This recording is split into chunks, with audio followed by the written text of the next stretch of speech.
based on what we're seeing. So I thought it'd be good to go through a game like what I'm seeing in the box, what I'm looking for, as far as checking or calling it. Now the first thing, philosophy-wise, you know, we have, you know, when I read that, I was saying, what is our philosophy? Now I know what our philosophy is, but it ain't putting words. It's like, it's you know, we're gonna spread the ball to make them, you know, defend the entire field. That's the first philosophy. Spread the ball to make them defend the entire 53 and the 30 yards of the field. And when we talk philosophy and goals and stuff, we have, you know, we're not a big, you know, goals offensive team. We got 2 goals on offense, and that's to outscore the opponent and win. We don't have the 4 yards to carry, the 400 yards a game. We don't. That's just always been a philosophy in this offense with Rich that I've adapted since being there, is to outscore the opponent and win. However, we need to do that. But back to the philosophy, it's make the defense defend the entire field. Play with multiple tempos, which I'm going to talk about. I know that's one of the things y'all want to know. Play with multiple tempos. We always want to make our quarterback a dual threat. Run and pass, so they have to account for them. We want to execute the base plays. We want to make it as simple as it gets, but not predictable. You know, when you see what we do, it's not a whole lot. We have certain run plays, certain pass plays, and that's what we carry every game. And we got some little bells and whistles that go with it, but that's pretty much it. And we want to get good at something, which is our zone, which is what I'll talk about a little bit. That's basically our philosophy. Now this is not offensive goals like for the team, what I'm about to talk about. These are goals, what we're trying to do in the spread. Not the philosophy. Goals of what we're trying to do. We're trying to create mismatches. You know, we don't put this on the board anywhere. I'm talking about from a mental standpoint. When we sit around the table and look at a game plan and talk about the offense, we're trying to create mismatches. We're trying to get the balls in the hands of the playmakers, which everybody tries to do, but we think we could do that by spreading them out. We want to be in the shotgun as much as possible, so we can add the quarterback as a 11 guy. It's like a 12 man for the defense, but to make them account for the guy. We want to make the defense defend all skill, you know, so they can't double our best guy. We want to make them defend everybody, you know, with the way we do the bubble reads and all that stuff. So you mean that both by skill level and how you attack them? Exactly, yes. That's exactly right. We want to make the defense play in space. It's the spread kind of lends to making them do that. Because I think, you know, when I watch film, I watch the scheme, of course. I have to do that to do the game plan. But I think the number one thing that's missing in college football, right, in pro football, is tackling. You know, and them guys block tackling out, they destroy their bodies in there. And when you got them in space, they're even worse. So the philosophy for us is to spread them out a little bit so they could play in space. Because when you have, we were watching cut-ups last week, and the more you bring them in, the more they can almost make tackles by default just because of fitting right, you know. So we try to make them play in space, make tackles. And then keep it simple for the offensive line. That's the goals. Keep it simple for the offensive line. Let us do all the work around the edges. What makes us go is our offensive line, to tell you the truth. But one of the reasons because we make it so simple for them that they could work the same things all the time. You know, you could go to our practice the first day and the last practice before the bowl game, and you'll see the same practice every time from Coach Trigger. I mean, it's like them guys almost could walk out there and sleep and just do that same, because we don't switch up a lot, you know. So that's the philosophy and the goals, to keep it simple for the offensive line. I'll tell you a little bit of history of the spread, and I know y'all do spread and all that stuff, but you know, Rich did this at Glenville. I don't know how long ago, but it's been a while. And he had the mindset of I got to get, some big old offensive linemen just to get in front of people. He said he realized he was able to get a little skill from Florida and stuff like that, transfers from West Virginia and all that. But he just decided in the beginning, I ain't going to have an athletic lineman, so I'm going to get some big old boys and just tell them to get run over slowly. I mean, that truly was the philosophy. Just get in front of people, So as he evolved to doing this, he did that, and he went to Clemson. He did it. And it was when he went to Tulane first and did it. That's when I started looking at it a little bit. I was in high school, and then he went to Clemson. By then I was at South Florida, and I started doing a little bit of the run game stuff there. I had the dilemma of I'm a too tight guy because that's what I played. That's what I'm a too tight guy with the second tight end motion and doing stuff and all that stuff.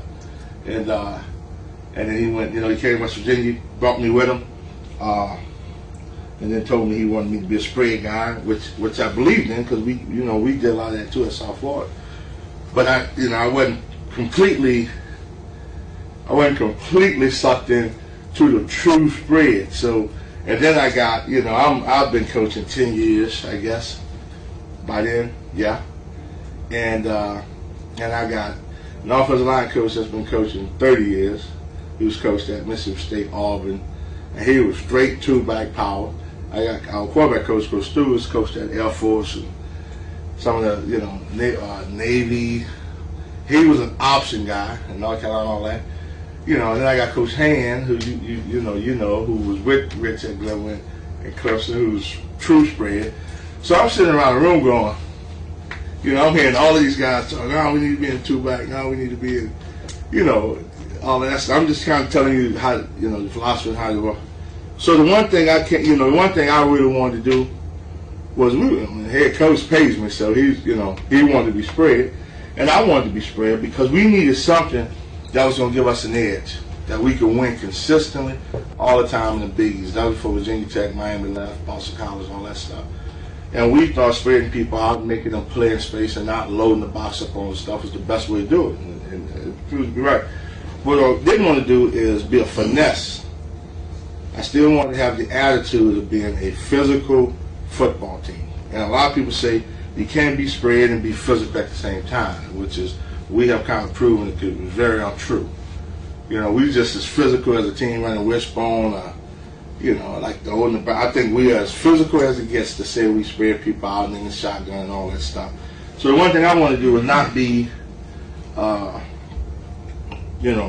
finesse. We didn't want to be a trick football team, a predominantly screen team, a predominantly, all that stuff. We just wanted to still run a base offense.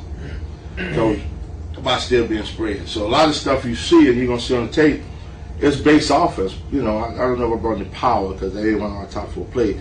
But we still run the power. We still, we're going to run the zone. The zone is about our first two plays. And then we're going to run some option stuff off of that, and we're going to run the trap. But it's base football plays. We're going to run, and a lot of times what we try to do is create a two-back offense from a one-back set. So that's kind of what we look at when we look at film, break people down, and go from there. So that's our philosophy. Just spread them out, make them defend the whole field, make them defend all skill. Just keep it simple for the offensive line. That's pretty much it. And stay physical. That goes without being said. We want to stay as physical as you can get. And not never be known as a finesse football team. Kevin, what is your number one formation? Our number one formation is Rip Max, what we call 20 personnel. We do everything about personnel, and it's 20. 2 back, 3 receivers. That's our number one. Right now. This is 2 tailbacks. We call them superbacks. That's not a fullback and a tailback. We're lucky. We have a guy that's a 250-pound guy that's like a tailback. So we kind of cheating there. But in the past, when we've had Avon Coleman and Quincy Wilson and KJ Harris, we've had some good back. That's always been 2 tailbacks. So it's not a fullback and tailback. Because we want to be able to go to both sides. We was in this formation out of 500 something snaps. I think it was 500 something snaps. We was in 171 times. That's the first formation we get in right now. Number one. Our number 2 is rip. This 2x2.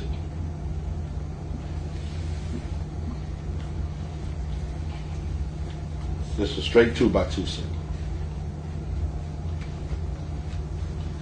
And then Is that 10 personnel? That's our 10 personnel. 11, 10. And then 20 and 10. That's our top. That's what we've done the most. And then after that, with 80 and 79 times, which is the same. Yeah, let me base it here. Grab a towel or something. Thank you.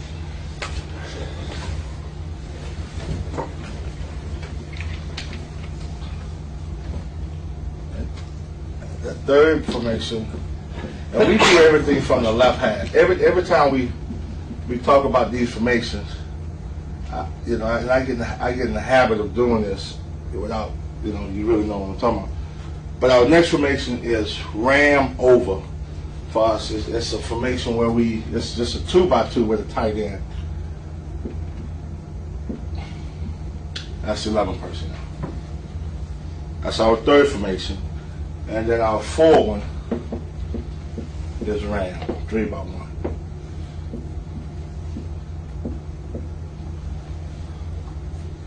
It's our top 4 formations. And the reason I explain, because you might hear me say ram over or line over sometimes, but line over is the opposite of ram over, but it's from the same hash. That's 2 different formations for us, even though it's the same personnel. Tight end bounded, tight end field.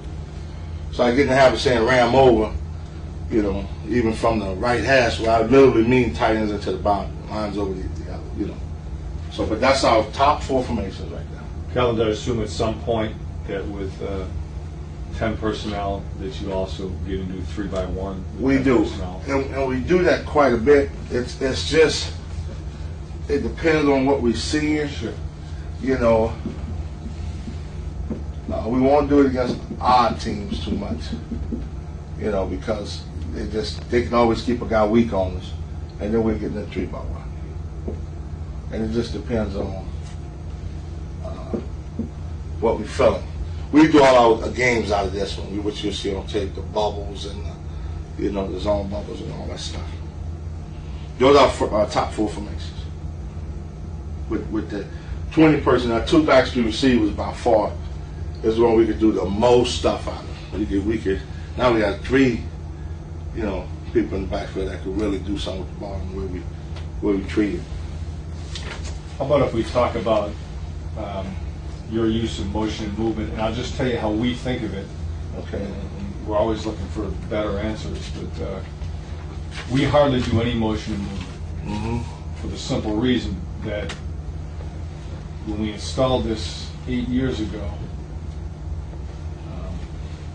the people we installed with, which was the Northwestern folks originally, they believed, and I to some extent believe, that we want the quarterback in the best position to ID the defense. Right.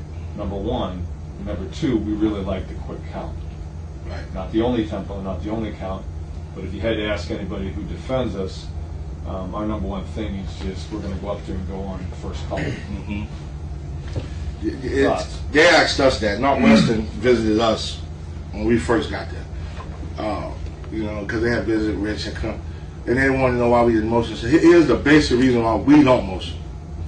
Now you may see 1 or 2 on here things we experiment with and all that, but it's to do triple option stuff, and we don't do it that much. We think it slows us down. Our philosophy on motion is it slows you down. Plus, as we get into some of the run game stuff, the worst thing can happen to us is say we motion in from here to here, the worst thing can happen to us is we move them, because we going fast, we got things we looking for in particular, and I don't need a guy shifting on me, or I don't need safeties shifting on me, we need to know where they are in our offense. That's why we don't motion, because they can go, they could be in an under front, and they can make a call to switch them to an over front. And it's just, that's what we think it hurts us, motion, because they can adjust, and our linemen need to know where they are. Now, they do enough on their own with stemming and slanting and angling, so we sure ain't gonna, we don't want to help them by motioning guys. And it's frustrating to me because I used to want to motion, and then I started saying, well, I'm the one backed off of it. I'm the one saying, no, it's starting to screw it up. Let's not mess with it. So for one of the same reasons, we want to go some quick tempo sometime, and we just don't have time. We want to line up, know where they are, and play ball. So our philosophy on motion is not to. The only way we would motion, and it'll be for a purpose on plays where it really don't matter how they adjust. I'm going to get into this a little later, but if we want to get in a 3-by-1 and motion him here, we'll do some of that for our, belly option stuff. But we don't even do that much. But that doesn't matter because we know how we blocking that, and they can shift and do anything they want. But we don't even get into that much. It just takes a lot of reps and time, and we'd rather stay away from it. So that's the philosophy on motion, Coach. We ain't doing it. Very consistent with ours. Not to say it's perfect, but there's a lot of ways to skin a cat, but that's pretty much our deal. Let's talk about your cadence and tempos in terms of the one you use the most and the ones you use the least. The one we use the most is we got 3 tempos. Regular, that's just straight on the line, fast, go, check. He's going to check it, sideline, he's going to do his thing. We use that the most. And that's just which one we use? The regular, just regular, no huddle offense. Right. And that's what we call it, regular, just regular. And that's just him coming up, he gets we do not personnel substitute. So we don't go, anything like a formation. We don't go from personnel group, then formation, and then play or whatever. We go tempo first. What tempo we're in. So let me give you we get up, we run a play. Well, first place from sideline is always fast. Go out there running.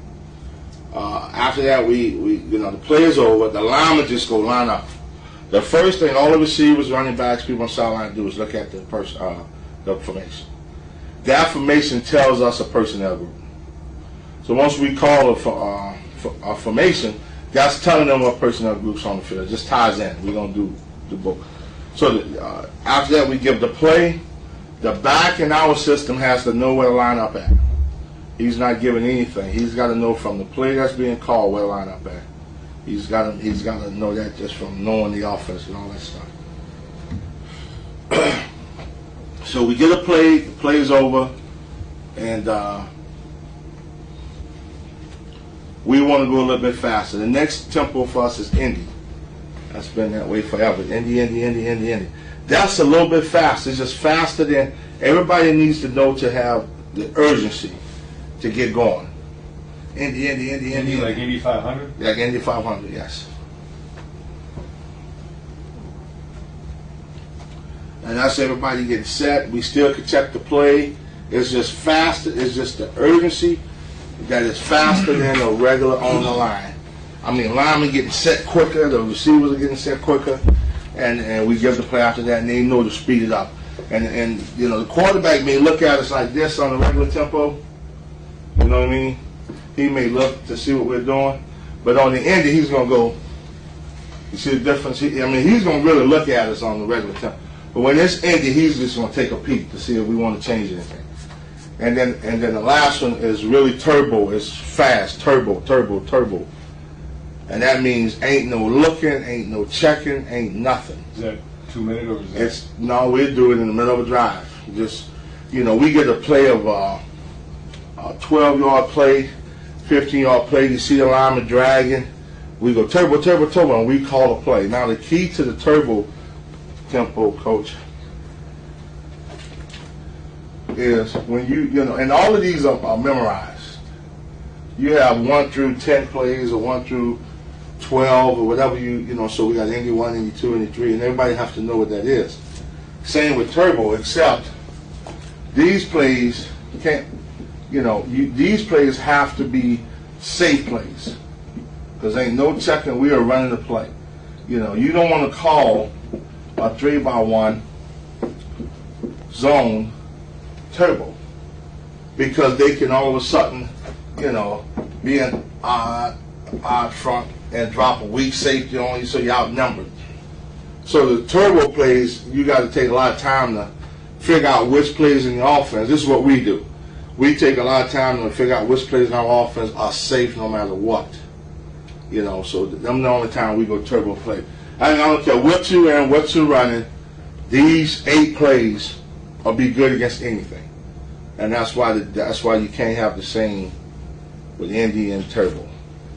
Turbo, you stay in the same personnel with those 8? No, we'll switch it. We'll go, this is what we do. We'll go, you know, right now, turbo, whatever. And now the next thing that comes up is formation. Them guys already know I'm sprinting on getting set. But we will substitute. It's still, you know, by the time they, you know, get back and get down, we already got the play ran and ready for that official to step away. You know, this is one of the reasons they stopped you know, they started that rule about giving the defense time. And it was frustrating us because the first couple of years we played Rutgers, I mean, they couldn't keep, I mean, they had 13, 14 people on the field, and sometimes they had 9. And, you know, they started complaining. So the next year, and I don't think it's fair, the next year, Oceano, he's smart though, when they changed the rule, we would be standing up right here on the ball with the play, ready to run it, and they wouldn't have a defensive guy. They would have maybe 3 guys on the field. He was smart. And he would literally stand here with all his players there and wait till about 15 seconds was left on the clock and then call a defense, and then they'll get out there and line up. And the official would stand over the ball and say, well, you got to give them ample time to substitute. You know, because the rule states it's reasonable time to substitute. Well, what's reasonable? We had that big argument with the official. What's reasonable? But he was smart. So, let me ask you something about that. This is rules interpretation. Now, we had the same issue when they first changed the rule, and the way it was explained to us is if you're not exchanging personnel groupings, then you can go as fast as you want. That's true. So that's what you're exactly right. That's what I was going to get to. That's why when sometimes we want to go jet, a turbo, or Indy, or slow, 4-minute offense, or whatever. It's, you know, we try, you know, you can't always do it. We try to stay in this, you know, or this, the opposite line over, just for that rule. Or we try to, you know, it's hard for us, but we try to get this guy to be able to play the slot a little bit so we could just go to that 20 personnel all in the same drive. We still haven't gotten to that point yet because the guy we could bring in to do that, we try to make this guy and this guy the same guy. But it's tough for us because the other guy that plays this spot is so good, you know, so we have to substitute. We got to live with that. And these guys are just, you know, I ain't going to call them unathletic, but they can't go out there. The guy we could put there would be better, so we just live with it. But that's what you hope you can get to. We just haven't been able to do that. So, but we get away with it because we sub so fast. I mean, as soon as the play over, I'm calling the next one. You know, so as soon as it's over, we get in there and get set. Half the time, they don't even, you know, sometimes they realize we can sub, sometimes they're just trying to get a call. You know, defense coach looking down at the sheet. You know, hopefully you got somebody watching personnel, but as we complained more, they started stepping away quicker, saying that's reasonable time. So now as a defensive coordinator, you better get your people out there on the field, you know, you have some on size, too many men, all that stuff. So, you know, it's paid off for us now because they're starting to step away a little bit more, a little bit quicker. But if we can, we'll stay in that same personnel. But sometimes we need the other personnel in to run the play. So it's not an automatic for us. It's just whatever we decide to do. Now let's talk about how much, what the differences in cadences. And for us, it's green, yellow, or red. Green is first color, all right? Or basically set go, all right? So there are times the play's going to go no matter what. Other times, the quarterback will look to the bench, give him 2 plays, he'll look it over, call a play, and then go, set, go. All right? Yellow, which we haven't had an easy time really making a commitment to, is just set, go, go, just to get, they're leaning on the first one because you're using the first cadence so much. Right. And then the third one is set, go, audible or dummy audible, set, go. And my question is, how much of just you going up and going set, go is it, and how much is the quarterback making a determination and calling audible and going to a... I was a little bit different because our quarterback don't say anything but the play and a ready call. That's all he don't. We don't have a cadence. He's the communication guy. The play's over. The first thing he do is look. He see information. He goes rip, rip, rip, rip, rip. He's just directing traffic. And then the next thing he gets is the play. He makes his code calls and all that stuff to the lineman. He makes his call. And then after that, once we're ready to roll, all he says ready. The center's calling our cadence. The center looks around, gets ready. When he's ready to snap, he raises up and he yells go and snap it. That's how we've always done it. He set the quarterback, so it's a little bit different. Our center is the guy that says we ready to play. All our quarterback goes is ready. Now we change the indicator up all the time. We may have a disc 1 week, we may have a disc 1 week, we may have a disc 1 week. So in any particular time, this could just mean, because last week it might have been this, but this might, they might think that's what it means. They start shifting, it's telling, and then we do the real one.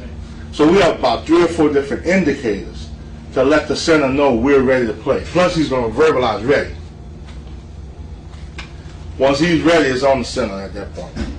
All right, but on each play, to let the center know when he can snap it, it's not just ready, it's whatever indicator. It's whatever indicator. Because the reason we say ready is because he could still be looking up, pointing the mic out.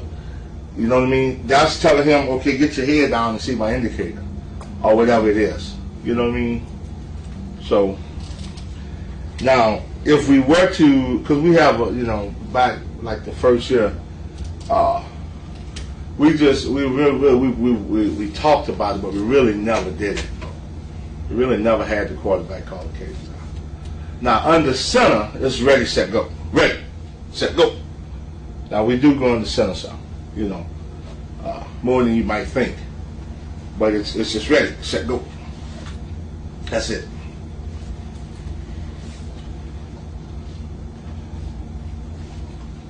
Now what helps us is the center have a couple of things he could call out to tell the line it ain't on the rhythm right now. Wait to see the ball. That's how we stop people from jumping the ball or waiting for his head to come up, or we have still calls where he's just gonna do all that, yell go, and we don't even have a play yet. We have where we go. This is how we offset people getting a rhythm on the center or the indicator or anything. We may call like phantom. We give a signal for phantom. We go like phantom. Okay? That means you guys don't even have a play. I mean, the quarterback's yelling stuff out. He's doing all of this. He's doing this. Quarterback's going. He's going ready. Quarterback's going go. They don't even have a play. All they got is information. That's how we offset. And when you're going fast, you just line it up. So that's how we offset the 2 on 2 or on 3, or you know what I mean. And he's sort of snap it if they come across. So Calvin, ultimately, when the quarterback says ready, will there ever be the set go command, whatever the indicator it is for that week, dummy indicator, will he verbally say set go? He won't say nothing. Quarterback doesn't say nothing, he just snaps the ball. Quarterback says nothing past ready. So it's a solid snap count. It's a solid snap count. Okay, do you hold Except- hands when you throw? No, or do you just no. It's a rhythm. It's the tackles are here, and after ready, believe it or not, and we have had very minimal false start. After ready, he counts 1,001 and go. Because that's about the timing of him doing that. And you see it. I mean, it's just, when you see, boom, they go. So the center has a couple of calls he can make to let the lineman know. The running back, the receivers, and everybody else is off ball movement. They're off ball movement. So the only 5 guys that it matters to is the line. So he have a couple of calls he can make to the line to let them know, wait guys, I ain't snapping this on the rhythm. You see, now they got to kind of peeping at the ball. So every now and again when he thinks people's getting jumps on us, he make a couple of calls to let the line know, sit still for a minute. You see what I'm saying? He goes like, you know, come up with anything. You know, he just make a couple of calls. We got about 2 of them he can make.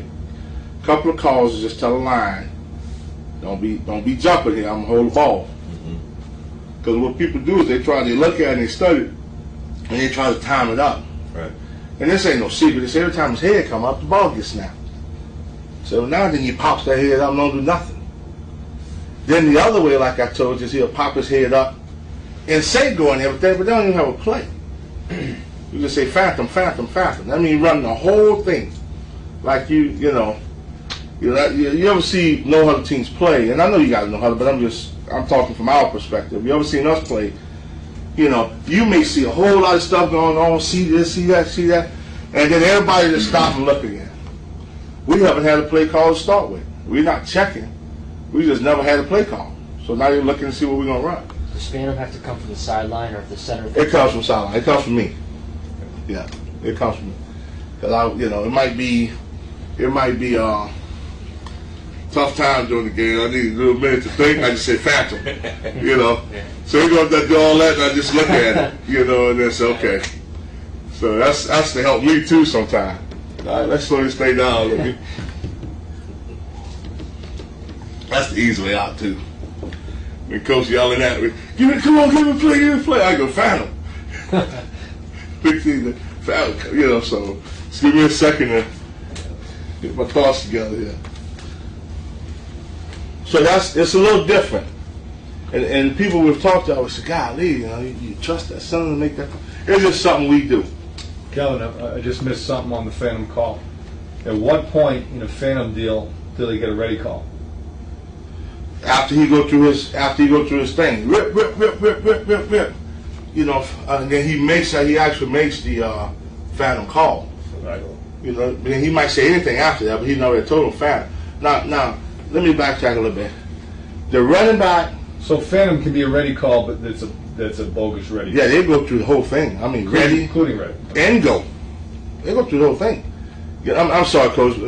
This is a whole. We won't make the go call on phantom. But you will make a ready call? We will make the ready call. Gotcha. Oh, yeah. Now, everything else stays, it don't mean nothing. I was just telling the center to go ahead and go through his progression of looking up. Now, and this is basically buying time for you, the quarterback, or you to make the appropriate play. Yes. Once they set their defense. Once they set their defense. Now, remember, the receivers and running backs are taught and told that they can't rely on any verbalization. None. Not even the back. Now he gets an advantage because he's standing right next to the guy. But not to rely on any verbalization. So when they see the phantom call, you see what I'm saying? When they see the phantom call, they just waiting to look to see the play. They just line it up because we give rip, phantom. So they just lining up and just going through the whole thing like they got. The only guys you got to verbalize it to is the lineman to let them know we ain't got to play, guys. Just sit tight. So you see them big old tackles just sitting there. They look like they ready to play, but they ain't worried about nothing until they hear the call. You see what I'm saying? So that's how we do. Since we don't have a cadence, that's how we have to offset changing it up. Something that's what I'm. Later on I'm gonna talk about this answer sheet we do, and one of the categories is changing cadence. You know, and if we think people jumping us, we got 6 teams right here we can go to just to change it like that, you know. And that's some of them that I'm talking about now. So that's our cadence and progression, and you know how we do that.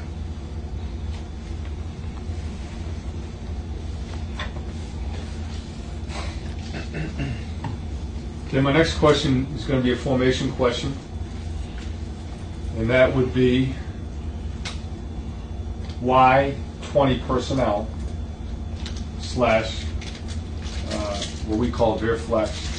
Why is that your number one formation? For me,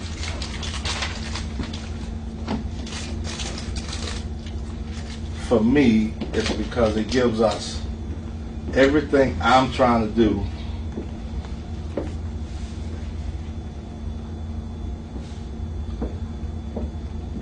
with our offense. It gives us a power run game because you have to keep at least 6 in the box for this, sometimes 7. It keeps them spread out. Let's do this first. Let's do what most people play against us. They walk the back halfway out, and then they try to do this against us. They try to have a guy that can fall weak for the weak side run game. And they try to have a guy that can be a great area guy for the strong side. Now, the next look we get is they put either the weak safety here or the backer and play the cover 3 or cover 1 look, which we absolutely love with the single high safety. So the why is because it keeps them spread out, but you still have a power run game. That's the reason why I like this as a, you know, you know, remember the philosophy of keeping them spread out? Well, this kind of helps us give us the best of both worlds, I believe. Plus, since we make this guy, them account for this guy, they got 3 heads to look at here, and still got a kind of spread look. You know, and I know, you know, you can do the same thing with Ram. That's probably why that's our next formation, the 11 personnel. And you can do the same thing with line over. But it's not quite the same because of when we get to the run game of why. But that's why, because I feel like it gives us the best of both worlds. It also gives us the best of the tempos because we could do so much out of it. We could go jet. We could go turbo. We can go Indy. We can go, you know, regular. Because we're safe to both sides. And the philosophy of our offense on the field, blocking scheme and all that, is to take care of, say we're running weak, is to take care of these 5. Let the quarterback take care of him. We're getting to that when we talk about running game. How we always have a number for a number. They got 40 this side, they got 40 this side, because this is a great guy. We could do so much out of this because we have 5 for 5. Remember, we count him as his guy. We count him as this guy. We have 1 for 1, 1 for 1. And we still got all kind of play actions and throw game because he could be a check guy. He can still get out and you can still release 4. And you can just do so much from the formation without and be protected. You can protect this guy or you can protect this guy. If you protect them, he's the free releaser. You protect them, he's the free releaser. You know, sometimes when you're in the 11 personnel, they could bring 4 weak if the back's strong. They could bring 4 strong if the back weak. You got to make a decision whether to block him or release him, be hot. We're not a hot throwing football team. That's the difference probably with us and a whole bunch of people. We protect simply, we throw simply. That's kind of obvious, you know, because we run the ball pretty good. But we could. We are very efficient throwing the ball. We don't have, 300 yards a game, but we're efficient when we throw it. Remember, since we want to go fast, we want to be simple. But yet, if you watch us, which when we get into that, it's the offense is designed to make you wrong. You know what I mean? So it's simple from our standpoint, but really not defend. The biggest, and I'm good friends with the guy at Georgia. You know, we knew each other when he was at Central Florida, South Florida. Good, really good guy. And he said the most difficult thing they had to defend is they didn't know when we were doing what. Like, what I mean, I don't mean just simply what offensive play you're going to run. They couldn't understand how we were so perfect with the play calling. Because it seemed like everything you called, man, it just came out on us. But the truth of it is, you were going to tell us what to do from your reactions, which is I'm going to get into. And I don't mean, I hate that term, we're going to take what the defense gives us. I mean, that's just, we're not doing that. Because what we're doing is reacting to what you're doing once the ball snaps. Because of the built-in stuff. Absolutely. Now, Calvin, obviously that's one of the reasons for your personnel. If you're not going to be a hot / side adjust team, 20 personnel takes care of most of that. That's why it powers out number one. Because it gave us the most run game. It gave us the most play actions type stuff we could do off of it. And then it made us solid protection-wise. How many formations would you, on the average, go into a game with, Calvin? You know, I've never put a number on that. What I do is I see, this is how I break down a film. And then maybe I can get to the answer. You know, everybody watch the formations, you know. Everybody go in there and watch formations. Which is we watch on, you know, we got certain ones we watch on Sunday, certain ones. But the first thing I want to do is see what's the best formations for us to run our zone out of. Then I base it off that. Honestly, what's the best formation? Because this is what we got to run to win the football game. You know. So then, if it's 20 and 11, I'll start everything from 20 and 11 personnel. And if we don't, if 12 personnel ace, you know, is not good against zone, ace is just not in. It might be good for, you know, something else, but if it ain't good for those two plays, and I get arguments every week, man, we could line up an ace and run. Coach, it ain't in the plan, don't worry about ace. I'm telling you, it ain't in the plan, don't worry about ace. Because then you're all over the place. You know, that's just my philosophy. It's just, you know, and then sometimes they talk me into, okay, at least line up in it to run this one trick play, which is all right. At least we're not spending a whole lot of time that week trying to make the zone fit on ace when it just ain't good. So we start with this is how I do. I'll start with our main two plays. What do we need to be in to run the zone and run? And then everything comes from that. So some weeks, to answer the question, Coach, some weeks it may be 6 formations, some weeks it may be 7, some weeks it may be, but it ain't no particular. I would say on average we go into a game with about 6 formations. On average. Because anything, I mean, I remember the first, I remember the first couple of years, you looked at one of our game plans, you couldn't call all them plays in a year, in a season. You know, so I started looking, saying, man, you know what? I'm tired of repping this stuff when we never calling the game. I'm tired, you know, let's be smart. We know what we're going to do. Let's get our best 5-6 formations and see what we could do off of it, and then be simpler more than, you know, boy, we'd be pretty on the board now. We get on that chalkboard and beat anybody. Because we got all these formations, but we was wasting time.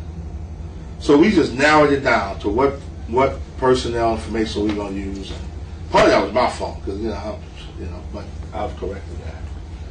So we start with that, Coach, and so I would say about 5 to 6. Kel, let's talk personnel then.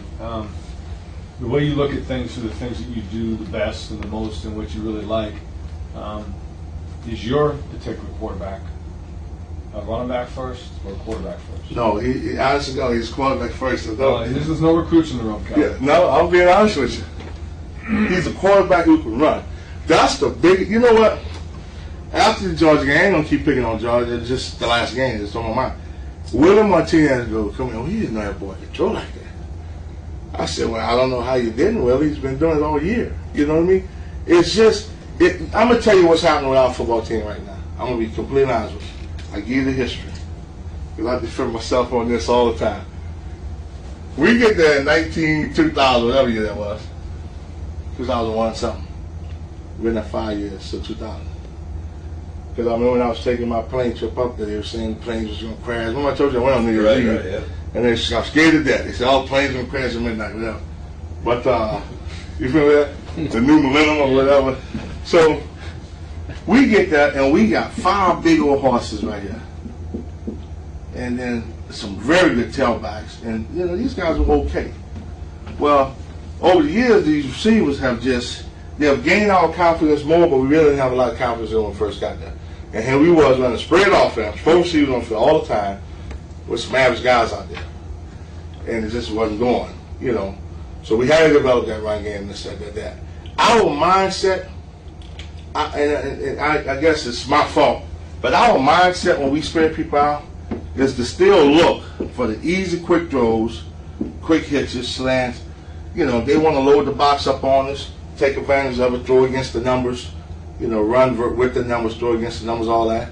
It's me. I just don't have the confidence yet, you know, to just, especially when nobody's stopping us running.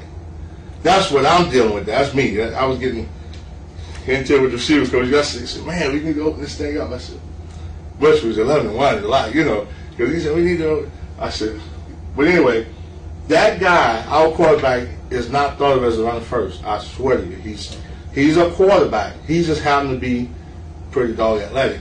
Let me ask you, let me put it this way then. Your quarterback has to be a good runner. He has to be a good runner, yes. But I'm going to tell you this. That's, and I do believe this. He don't have to be Pat White or Rasheed Marshall, who we had previous years, to be effective. He just need to be. He just can't be Peyton Manning. Peyton Manning, right? That's exactly. That's a good. Because we had the kid that started before Pat White was just as good with everything except his run may be 12 yards and Pat may be going 80. But it's, you know, when Adam was in there before he got hurt, we moved the ball just as effectively. But the difference again was Adam may end up 12 yards down the field, where Pat might make one move and be gone. That's what the difference is. Or the Willie Dancer at Clemson, as opposed to the Sean King at Tulane. But he was still very effective in it. So, you know, people say all the time, we don't have a quarterback like that. You don't need to have one like that. You just need to have a smart kid who could make his reads and make the right decision. Because if he's making his read right, he's mostly running on air anytime, anyway. You know what I mean? That was the dilemma we had. The dilemma we had was Adam Bagneri was a kid that was hands down, at that time we thought, the better thrower. And he was very adequate running the ball. The difference was those 12 yards or those 50 yards. You know what I mean? So we was just as fine with Adam. You know, Pat didn't start that. Adam got hurt. You know what I mean? So now we got the best of both worlds because Pat can throw it adequately enough. But he also, you know, he can really go. So, no. You're just obviously going to call less true quarterback run plays. The guy who's not a great runner. Yeah, for matter of fact, I used to, wait, you said it again? I'm sorry. You're obviously going to call less true quarterback non-read runs versus built-in quarterback runs. Say you're 3rd and 3 or you're on the 8-yard line. You're going to call less of those. You don't care. I don't care because it's if we line up in the Rams, say Rams was one of our formations for the week, which they don't really change that much week to week, and say we run the power, and we get in the 3 and a 7, and then we get in that gray area guy. They may have a free safety kind of trying to drop weak on us because of the quick game to the X. You know, a lot of people hang around backside on this here.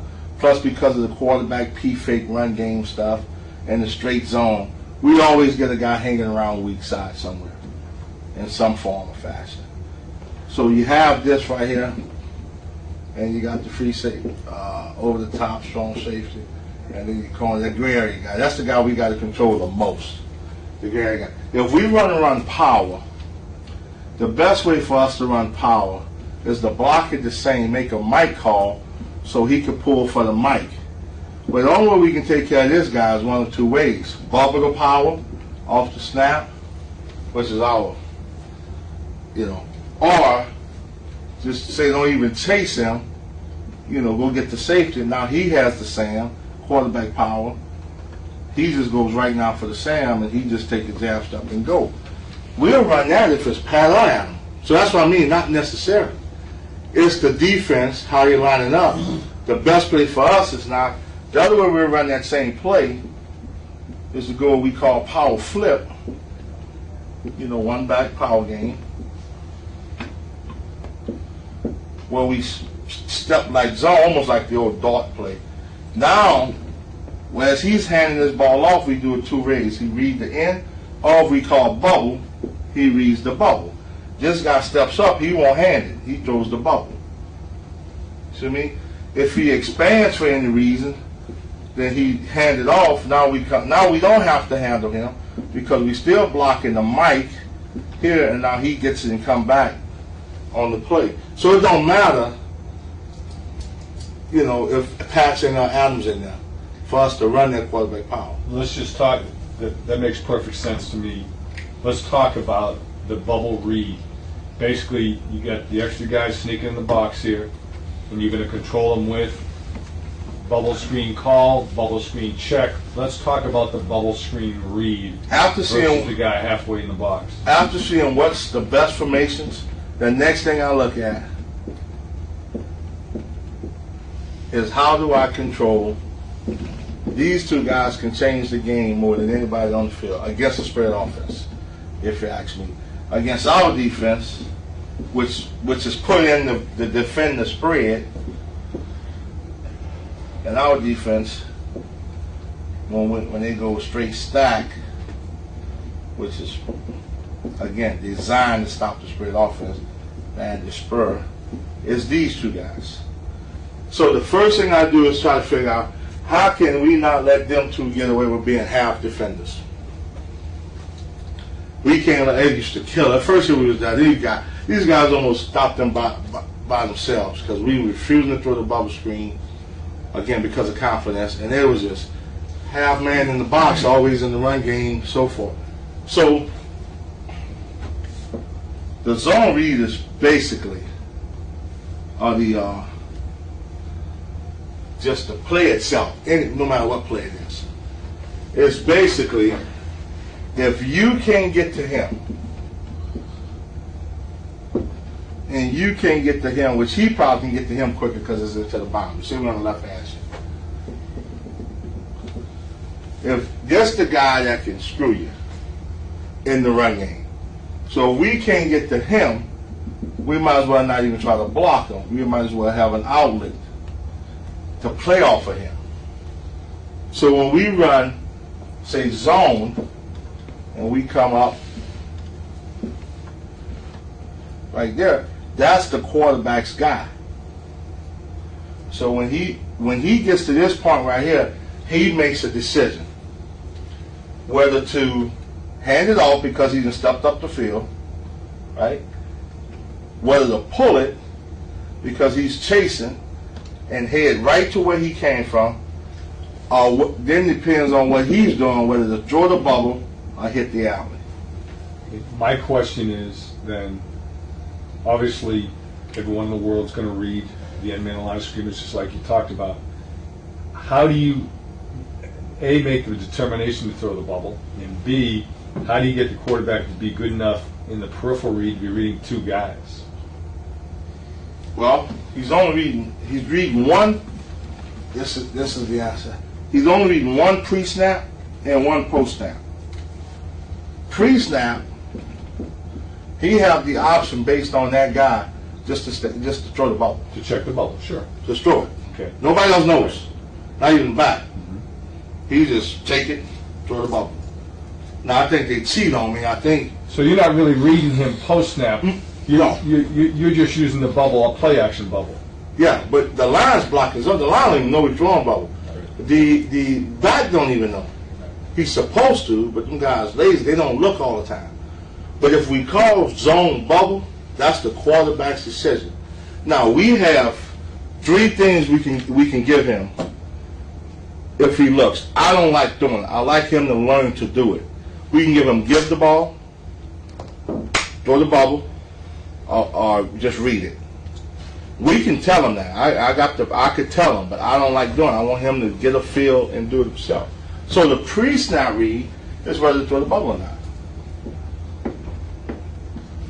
He just decides to do it. All right, before you go any further, same page.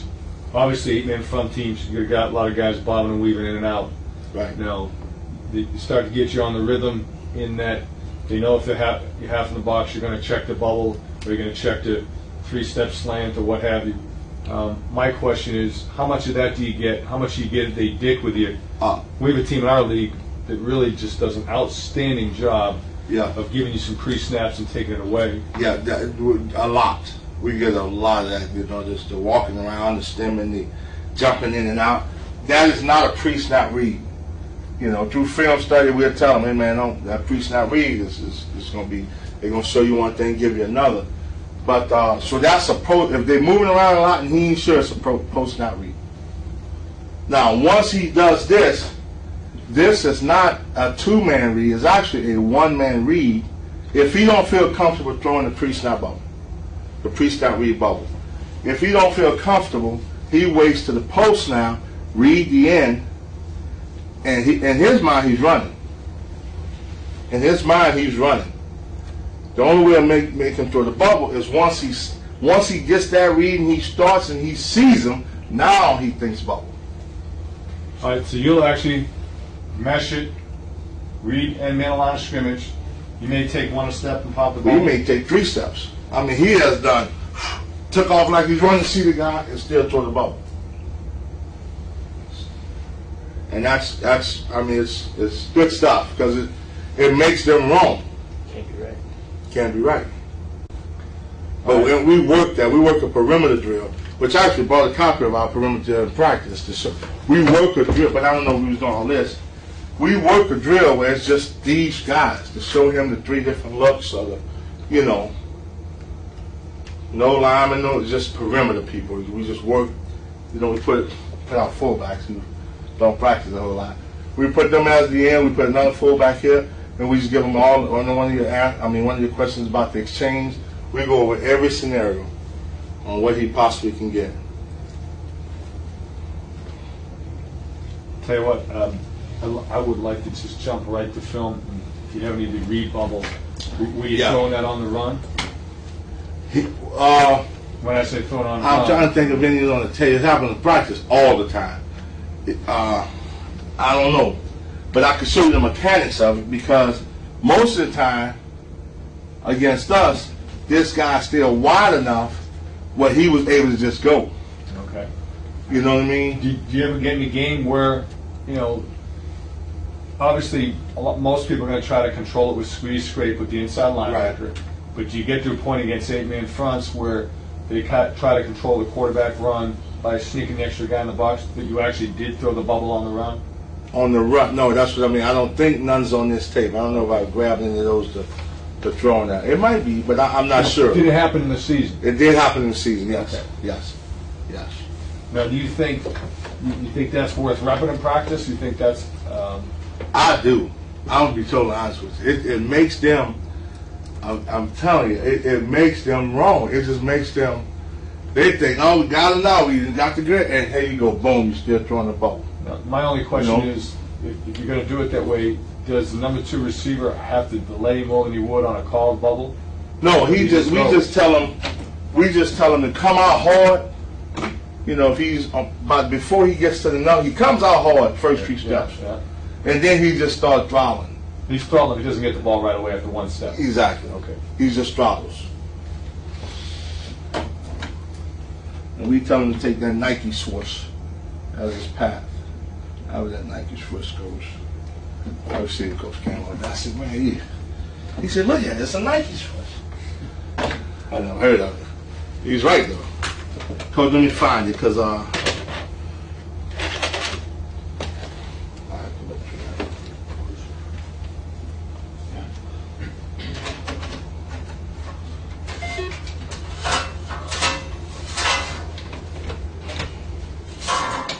want to look at the bubbles.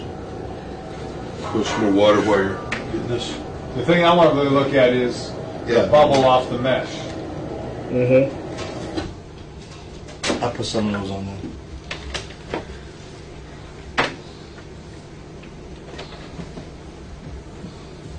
And then my next question is, do you have a counter to that? This is something we do off the mesh, where instead of number 2 run a bubble, he's gonna start like he's gonna block the main lateral adjusted open, but inside, and then just run a flat. Yeah, we do that. That's part of the neck. Kind of the opposite of bubble. Yes.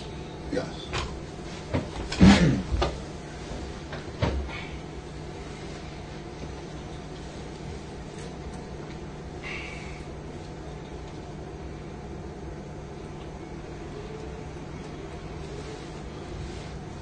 That's the difference.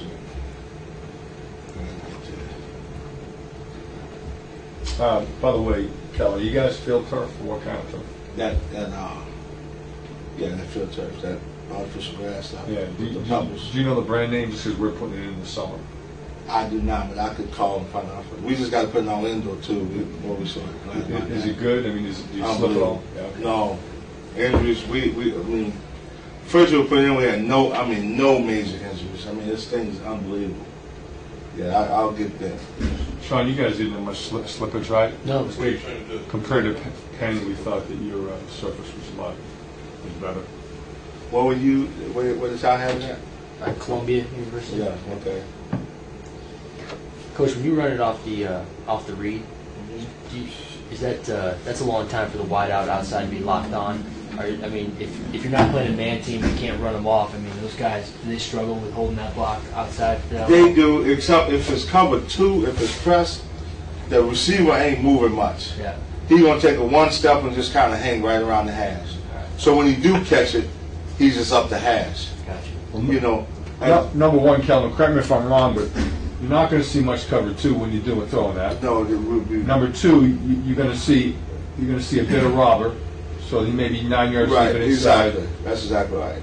And the other thing we do with it is sometimes to change it up, instead of making a bubble call, we make a different call and crack it with the Z and do the same thing with the bubble. Mm-hmm. You know, it's game plan. I'm gonna leave the guy catching the bubble one-on-one in the corner. Right, exactly. Yeah, I got you. I had put all the screens on one tape because I was going to show you why we run certain screens because of our linebackers' eyes on zone and belly. So we can come back to these screens.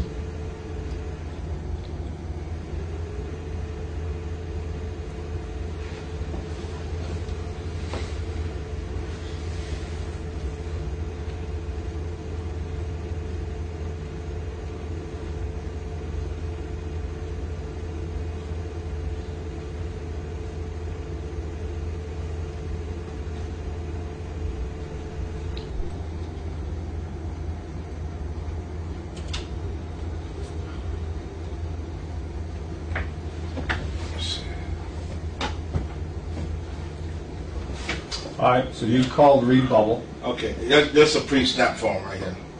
He got the option to hand his ball. Yes, I'm sorry. We call read bubble. Now, is this read bubble or just play action bubble? This is that's what I'm trying to figure out. I'll tell you from up front.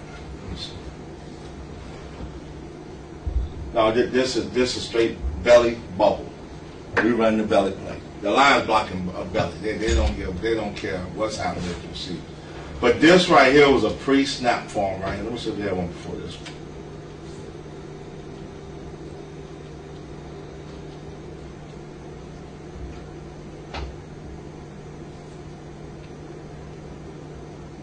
That's the quick screen. Okay. So this is the first one. Yeah, right now his mindset is on the gray area guy, the gray area defender. That's the guy we got to control the most here.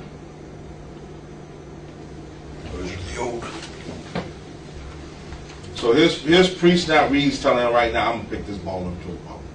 The back's going to go through his steps just like he's getting it. I mean, he don't know if he's getting it or not. I tell him to expect to get it every time.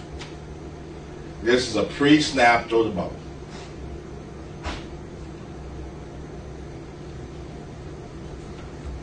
That kid was a freshman. He's going to be pretty good.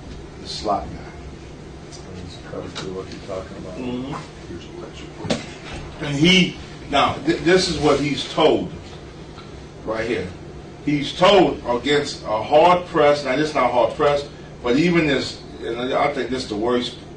Case of I hate this. Yeah, you know. But here he's supposed to not get too far outside their hands, maybe a half yard. In case he do roll up, he can hit the alley right here. This kid, his first game of the year, he's a freshman, too wide. That's too wide for this coverage. All we want him to do is catch this ball somewhere right around in here, and then hit it, run away from him. Now, normally when we run this action takes care of this back. So you're going to see later on in the season, we actually changed his path, which, you know, I'll talk about when I talk about the belly, to right near hip of the center. I mean, he dives in there like he's, you know, the true belly. That holds him just about every time. Not to get too far ahead of ourselves, Calvin, but belly is just another zone play, different, wider or not. It's tighter, yeah. Zone is off tackle. With crossover steps, belly is open steps, no crossover, just a different anymore. And we play them off each other because they fit for zone, here comes the belly, fit for belly. That's our main two deals. But that's a pre-snap by Adam right now. Adam's trying to pick that ball up and throw it right now. You know, he sees it. Now, right here, we can give him 3 checks. Give it. When he looks, let me look at. Now, you're automatically reading, instead of the end man here, you're reading the outside linebacker because of the technique of the defensive end. Because of the 4-eye? He's a BI. His eyes are still here. We tell him to see the exchange through his vision. We've worked to that now to where we've repped it so much he can see the exchange.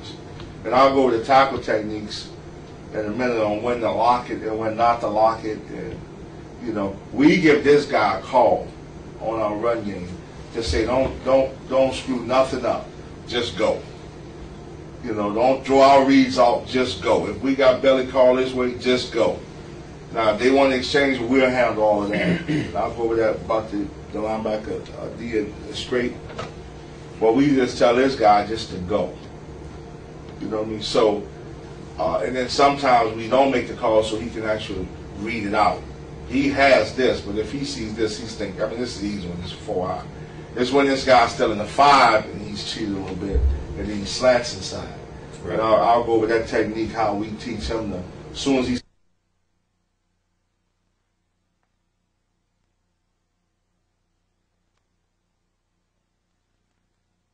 it's a little bit of a gray area form.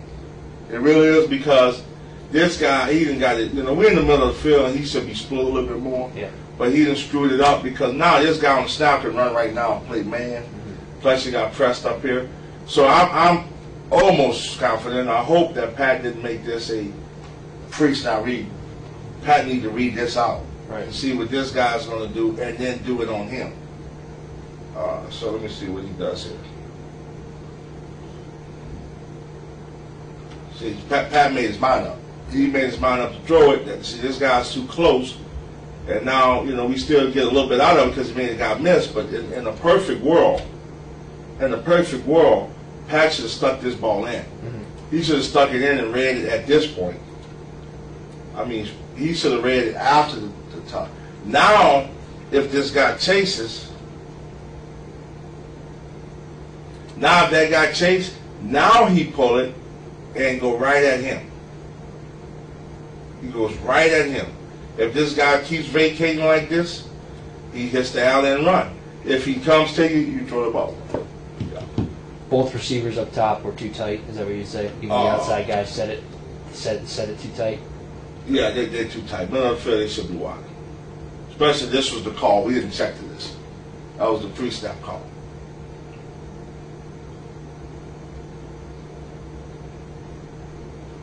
Different stadium, huh? Yeah. They just put this in, didn't they? Yeah. Yeah, they just put this in. That guy's a nice guy. I feel his name Deanne too. He seemed like a really good guy. Seemed like it, you know. See, that should have been a read right there. That should have been a read on him. All right, let's just talk about. Let's say that should have been a read. Yeah. But he still may end up throwing the bubble based upon. Yeah, because at that point right there, when he take off to hit this lane, right, that guy may have come to him. then he still just throws the ball out. It's a good rule for college that the alignment can be all downfield as long as you throw the ball behind the line of scrimmage. You know, you couldn't do that if, you know, the rule was you can't be downfield. But Once he attacks the line, are you asking the quarterback here to flip his hips and get going there, or is he just really tossing it out there? Or he's is he just not really tossing tossing it out there, yeah. See, So- because it's easier both ways. He's a lefty, but he just starts and just throw it. Yeah. A right-hander just gives Just it get to it him. out there. Let me ask you a personnel question. You've got a kid, whether he's in your program or recruit, that's a great runner. 4.55 guy, 4.6 guy, 6'2", and he's a good thrower, but not a great runner.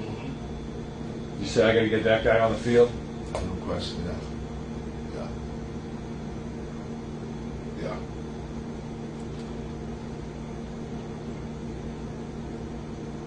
Now this could be, I mean, if you're looking at this, what do you think? I mean, if I'm the quarterback here, I'm saying pre-snap I could throw it. I like the look. Take it, you know, run away from him. Or if I'm unsure, I'll go ahead and read it out. Now, no matter what, you're still going to get a play action fake out of it because the offensive line's blocking zone Yeah, the back, and the running back's running zone. he's expecting to get it every time. So you're getting a play action deal out of it no matter what. Yes, yes. And he, you know, old Willie boy was saying, man, he kept throwing that bubble on him. And well, the truth of it was, we wasn't calling the bubble. Well, we was calling the bubble, but it was part of the run play. There was, hey, you make your mind up. Now, like I said, I just want to reiterate this because if you don't trust this guy, you can make the calls for him. You can say give, which automatically means read, you know, or you can say bubble. You can tell him which one to do, you know, or you can give him read it out, you know, meaning all three of them. You know, I trust Pat, and I just let him do it.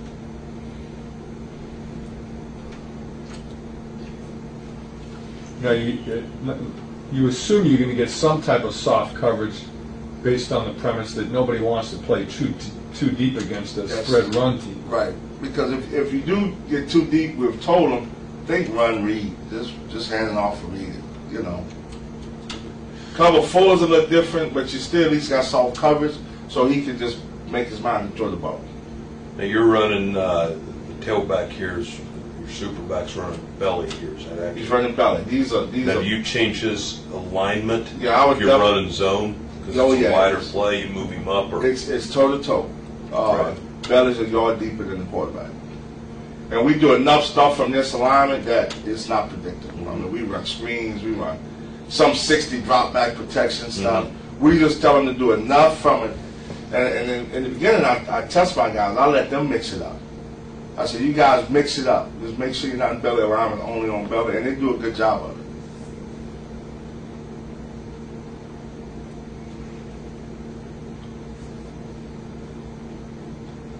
Now, this should be zone. It should be zone. Oh, I don't know what that is. Oh, that's out. Okay.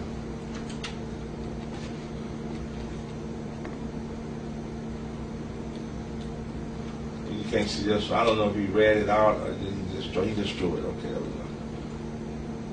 Like that. But this guy's going to take this is belly. He's just not deep enough. Okay, this is just subtleties here, Calvin, but you're saying he just threw it, but he ain't going to go much more than one step and throw it on this one, right? No.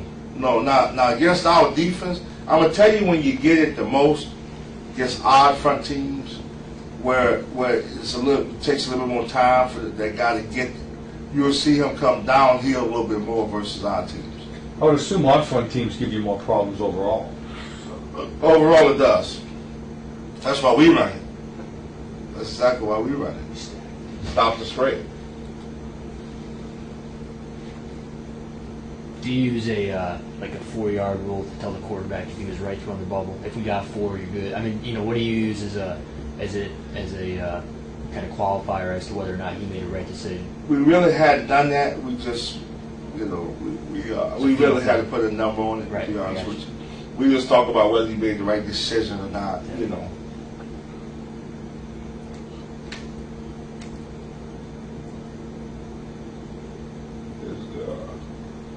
Oh man.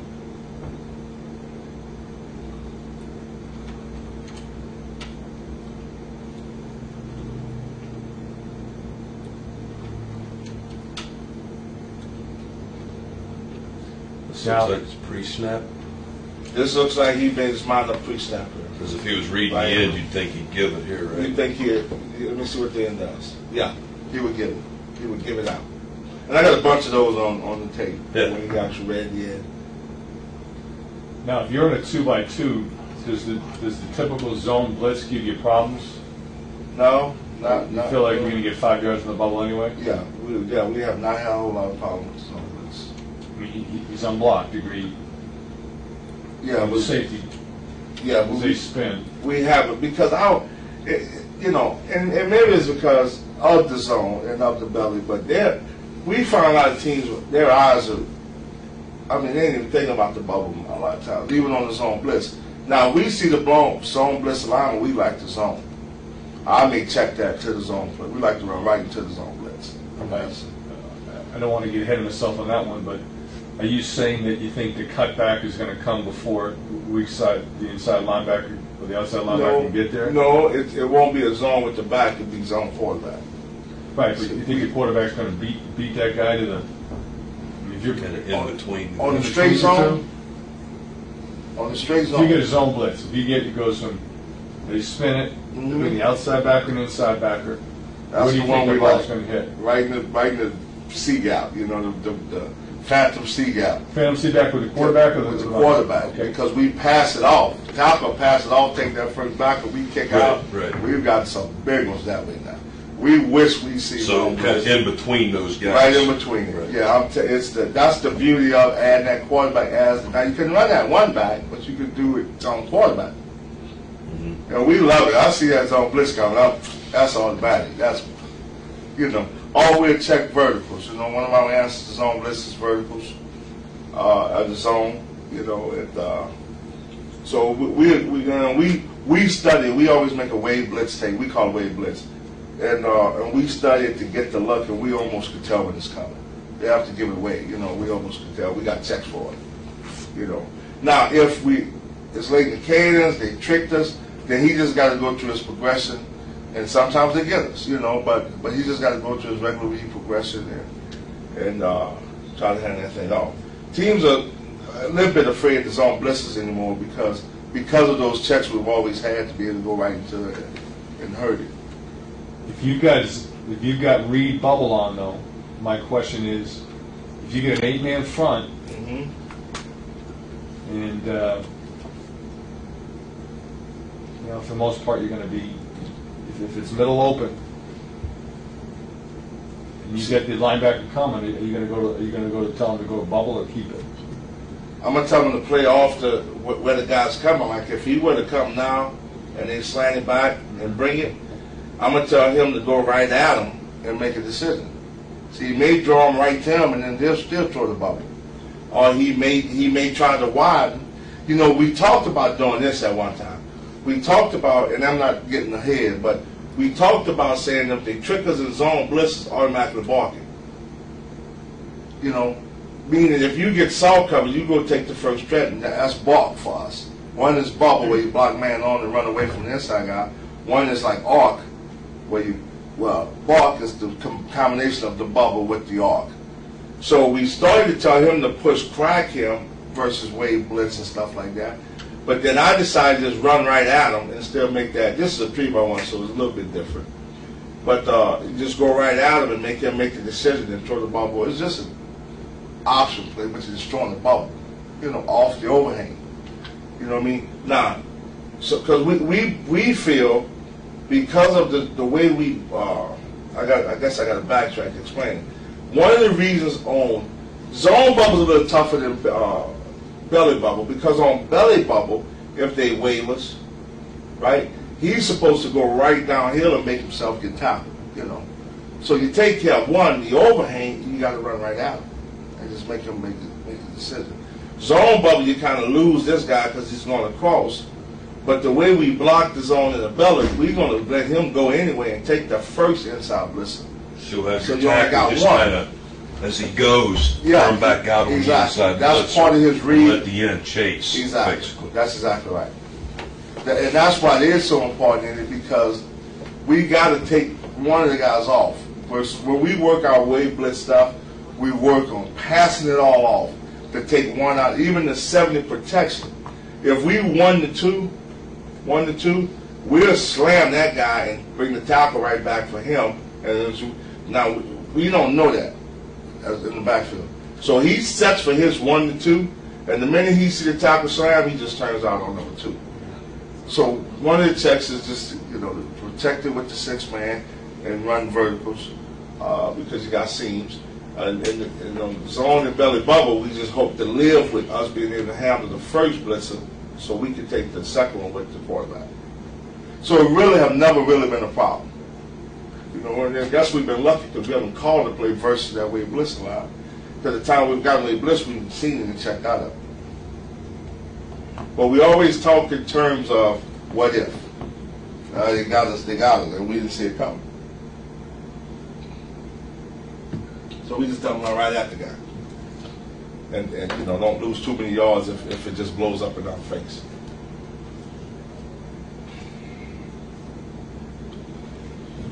Now these are all Drees options. I mean, he can hand it, he can run, he can throw it. Can you run it back once, please? Okay.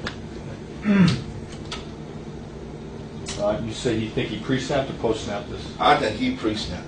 Pat's a very, and this is on by the way, not better. Pat's a very confident, sure. I would be in the meetings and go, Pat, you pre-snapped this. Golly, this is a little tough. Guys walking down on him. But Pat's a kind of cocky kid. He was a coach. That's one-on-one with Darius. I knew he's a very smart kid, and he knew, because I'm going to be honest with you. Right here in my mind, I'm thinking, ain't no way he's coming. I mean, ain't got nobody on the top of him. So I thought Pat was wrong. And I told Pat, you got to read this out right here because ain't nothing telling you this guy's coming. He's on him, so he can, he's just running his hip and get him. There's nothing over the top that's telling you, so you got to see the whole thing.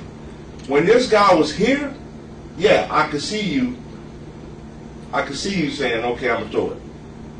But the minute you saw this guy walk down, ain't nothing over the top of him. It ain't automatic that he's coming. So you better read this one out. I want him to read this one out. Again, if he read it, he probably would have handed it because he ends up squeezing. Because it ends up the field. Right. That's exactly right. And I tell these guys to run the play as if you have the ball. I mean, you make your same read, he probably got low for that. But these guys have to run the play as if they have the ball. His read's 1-2. He should be running it like a 1-2 read. Because we got to get these guys. I mean, they got to think we run the zone every time, or the belly every time, these two. Plus, this is what I show Pat all the time. By him not reading out, he stopped quicker to go back. If you just buckle it in there and ride it a little bit, just not a lot, just ride it a little bit, then do it, then, he's out of the pitch even more.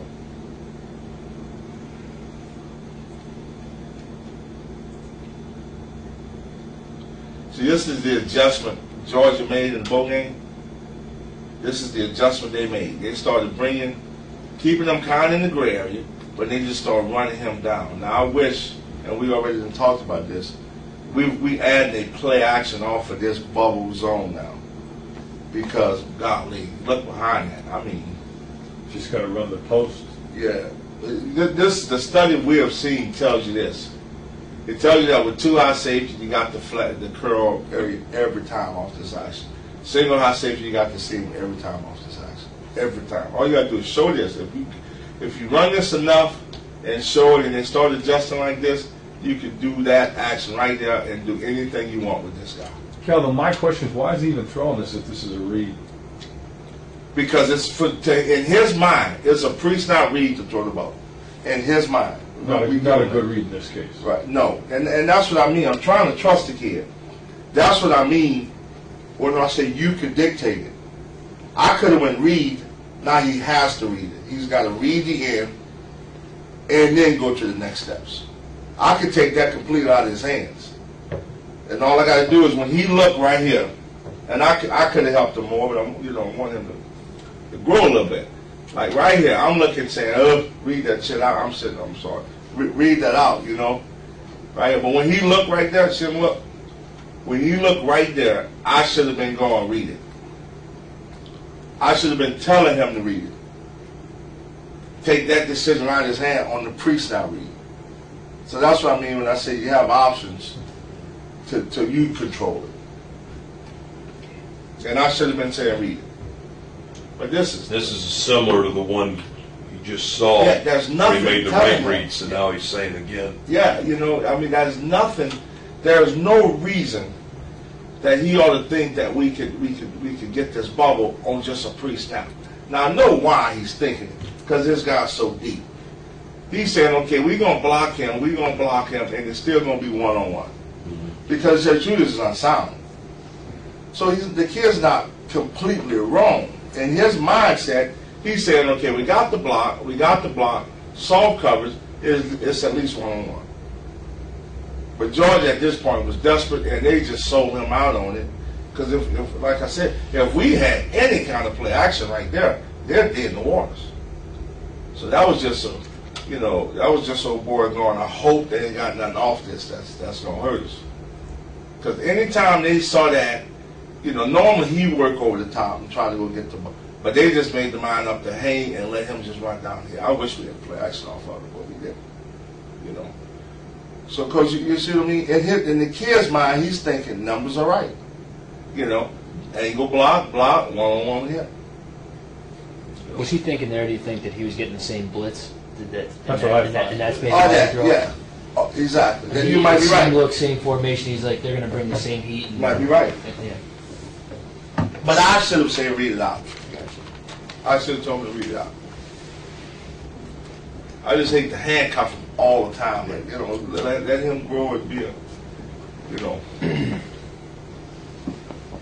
And me and Coach Rob is completely kind of different mindset on that. I mean, Coach Rob wants me to control every play. And I always say, Coach, I want him to grow a little bit too, you know. Because Rob, you know, his theory is, you know, I don't know if y'all heard him say this, he means it too.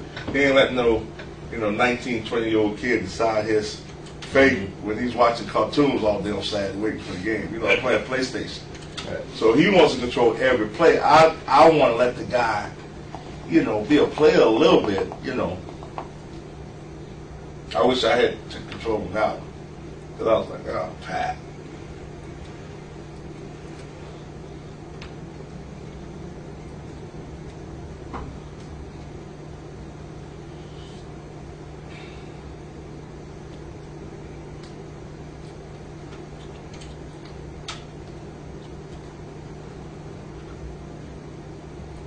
Strictly pre-snap read. Looks like, yeah. I think all the ones I put on here was pre-snap reads, yeah. I didn't think about it. Because he should, you know, remember, he don't even know, and we're going to get into this zone later, because they're blocking zone. I mean, this is zone, this is clinic zone almost, the way they're blocking it. That's just how it's supposed to look. That's his read on zone. So remember, these 6 guys right here don't have any idea that ball's being thrown in on the ball.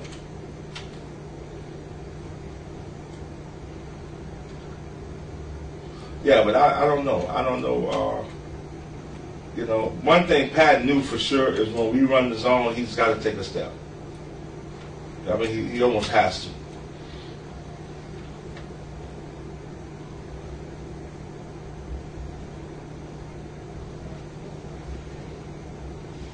These guys are just blocking. They're blocking zone all the way.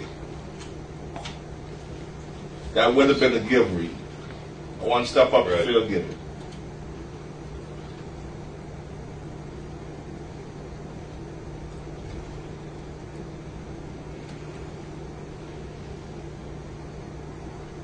This is spring quick access. That's probably the same thing. I got some more on this big thing. This is the main thing, Coach. I got a bunch of stuff on. So, You mind if we switch gears, Calvin? whatever you want, Go back to the meat and potatoes, zone, run game. Yes. The base. You guys want to take a bathroom break there? And The back lines up according to the play. You know, if it's 37, it's just zone left. So the premise is we don't man block zone. It's a zone track. You know, we track it. Everything's a track. So the left tackle is going to go outside on breastplate on the D end. He's trying to reach him. He's trying to reach. You know, zone step. We don't bucket step and all that. He just zone step, boom, and trying to get the outside on breastplate. Naturally, the cover down. I mean, the two receivers got the cover downs right now. Okay. The left guard. Let's start with the shade. If it's a shade, he ain't fooling with the shade. He's going to take his zone step to protect B gap and zone up to his outside on breastplate. The center's going to take his snap and take his own snap and try to get there, outside on breastplate. He comes through for the backer to try to cut him off. We tell him to run at the other backer. So he can cut him off, and then he just cuts him. We try to put that 3 on the ground. Sometimes we stay up, sometimes we just try to put him on the ground. This is the quarterback's guy. The tailback takes 2 steps. He's an open crossover to the ball. And here's the key for him. He has to take 2 steps past the quarterback. Flat. He has to. I mean, he has to take 2 steps past the quarterback. And he aims at the tackle's butt. That's his aiming point. This is your wide zone, not your belly. This is our wide zone. His reads. Excuse me, Calvin. Yes. Any point is the butt of the tackle, you The said? butt of the tackle. He's trying to run down. This is what I tell. Run the heels of the tackle down.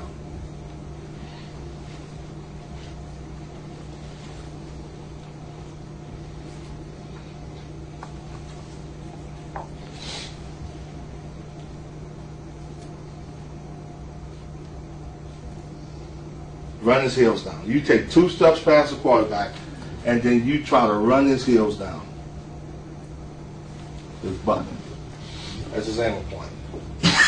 So if that tackle's way out here, he's still way, after them 2 steps, he's right on his butt. That's what he's aiming at. Now, is that a fixed aiming point? Because obviously, the original track is the butt of the offensive tackle. Does it stay the butt after the tackle? As he runs, do you try to run him down, or are you running the original We track? try to run him down. Because you're chasing the tackle. We chasing him. I tell him he chasing. He is chasing it. And the reason we do that is because the zone play, the way we run it, these are the guys that make the plays, those 2 backers. So the minute, if we don't, the minute he turns down, he's going to stop to come back. So we want him flowing. We want him chasing. So we make him flow. We try to make him flow. So we tell him, press his butt. Go. Go. I mean, I'm yelling at him every day. Sometimes they get up 12 yards down the field hooping and hollering. I'm running behind them, yelling because they made the wrong read. Because if you don't stay consistent with the back, you ain't going to be consistent on the zone. You can't celebrate a great run if his read was wrong, because it's going to cost him over the long course of, you know. But so we make sure he stays consistent. Any questions on the aiming point? A couple questions, just because this is different. We run more of the belly play. My question is, I can see how those are going to complement each other, but there are essentially no double teams at the point of attack right now. The only way we're double teamed, and it ain't a true double team, is if the guy's in a 1. It's more of a chip. He's going to chip it to give him time to get there and then go on that same track. When you get a guy that's, let's say, a gap player, Mm-hmm. he's not a shade on the nose, he's not a 1 on the guard, how much of a problem is that for a shotgun center? Not much, because we spent a lot of time on this guy holding it, chipping it, and then going on that same track. That's when he gets off the center, the guard has to get there. Now, So sometimes if it's a good player and it's a gap but not a shade on the guard, you still tip it? oh yeah, Okay. yeah. And one of the things that helps is that we 18-inch splits, no more, no less. We don't get the wide splits, so the guy almost always on the center. Even if he's in a one, they wide. So that helps us because we keep tighter splits with the guards. 18 splits with just the guards? Yeah, 18-inch split. We get 18-inch splits across the board. We'll change that up like on some option. On certain plays, he'll cheat out a little bit. But on the zone and belly, it's 18-inch splits across the board, no more. And Coach Trick talks all the time in terms of one of the reasons, people that's trying to run our zone has the problems is they split too big to start with. So that's what leaves the gap player it hard for the center. Right. Because he's just got too much room to cover. That's why we don't go through, it's 18-inch splits. No more. So he's right there. The one technique of the shade is right there.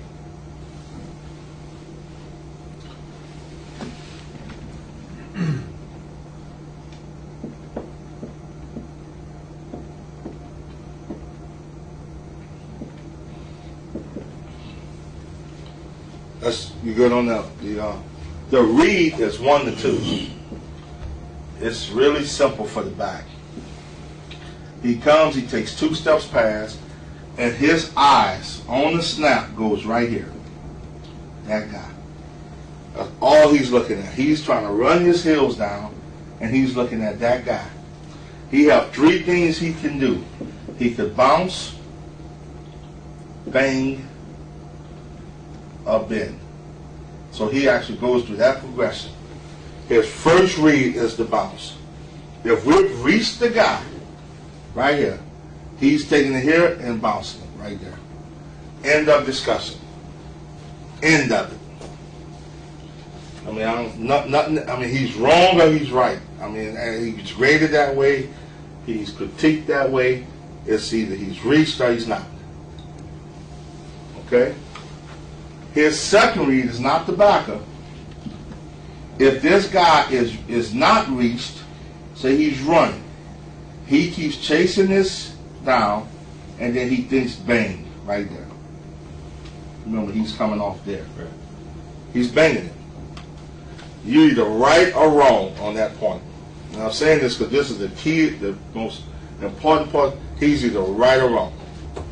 His second read comes on the second down lineman. If the second down lineman is not reached, he's running, but the center's on him, and he's in the lane, that's where his bend comes. It's here, just like that, and then when that comes, it's here.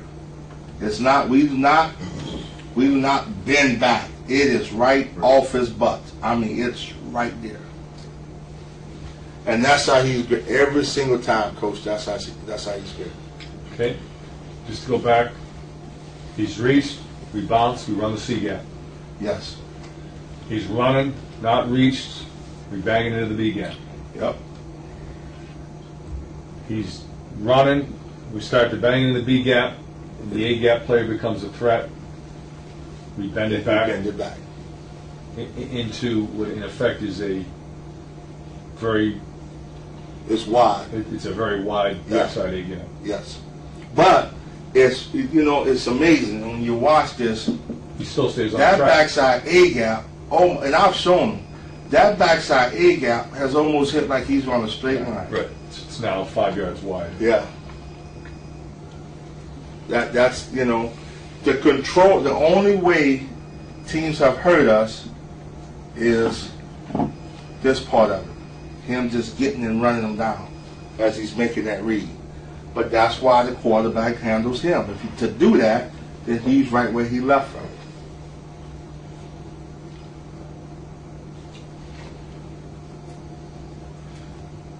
Now, here's the deal. Here's the biggest part of the play.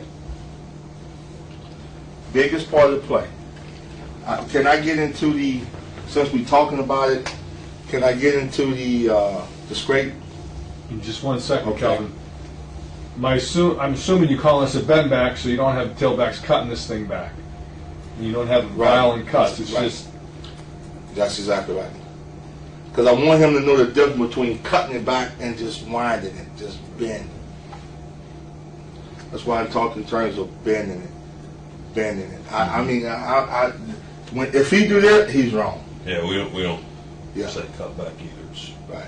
For the same reasons, but yeah, it's no. I don't want you cutting it back. Just and that's another reason why. That's another reason why I like him on the heels of the tackle when he do it. It kind of it's hard. Just a wind back in there. Kelvin, if you had to guess off the top of your head, how often does the ball go into the C gap and you get him reached? How often is it a bang play, and how often is it a bend play?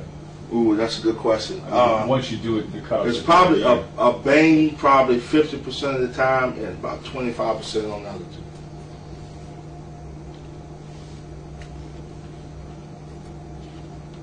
Because what you get a lot is it's bounced because of this sometimes. To stop it, a lot of times teams do that, even front side. But the way, that's why we don't man block it. But the way we teach it is the tackle, you would never see, or you should never see the tackle ever turning back for him. Once that guy crosses his face, I have nothing to do with him. Nothing to do with him. It's the guard's guy. That's why the guard take that zone step here, boom, he takes it right over, and he comes right off on him. Okay, knowing that this is your play to the A-gap defender, what is their answer, and how much do they disguise which way they're going to set the A-gap play? We get a lot, and that's why it's two part right here. The first answer is that to try to clamp it off and get penetration in that. You try to clamp it off, get inside shoulder and go up the field. Again, because of 18-inch splits, there's not a lot of room for him to do that. That's why we don't get the wide splits.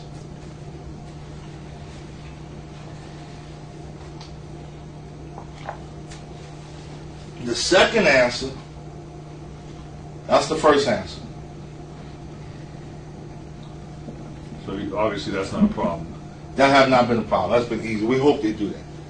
I mean, our offensive line coach starts jumping up and down when he sees them slanting and angle. He goes, oh, we got them. Slanting and angle teams, we got them. Because we just pass it off, boom, go. This is the toughest to me. But it becomes easier if this guy's in. The second answer is to cock a little bit, widen him a little bit, hold the point, just slam and try to hold a point, downhill, hold a point, to make it a bang, a bend, and just take him right, when he steps inside, to take him right there.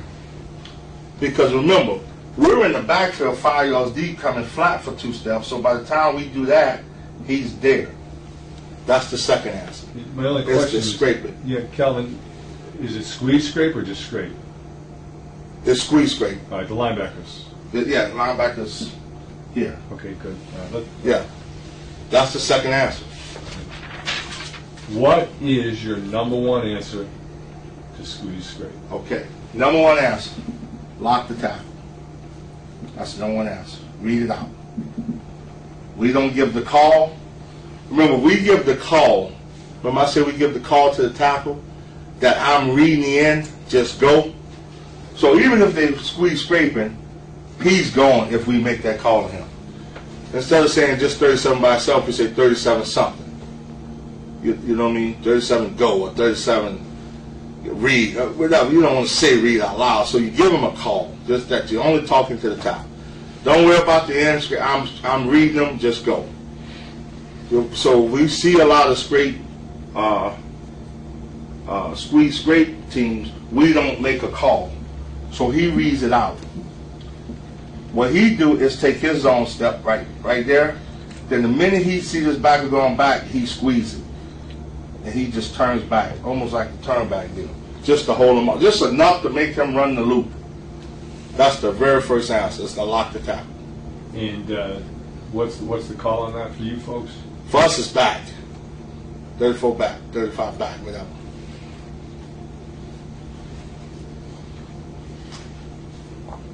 And we've changed that because it used to be, we didn't like it though. What was it? I forgot it. But we used to have another term for that. Oh, it was just locked. It was just simply locked.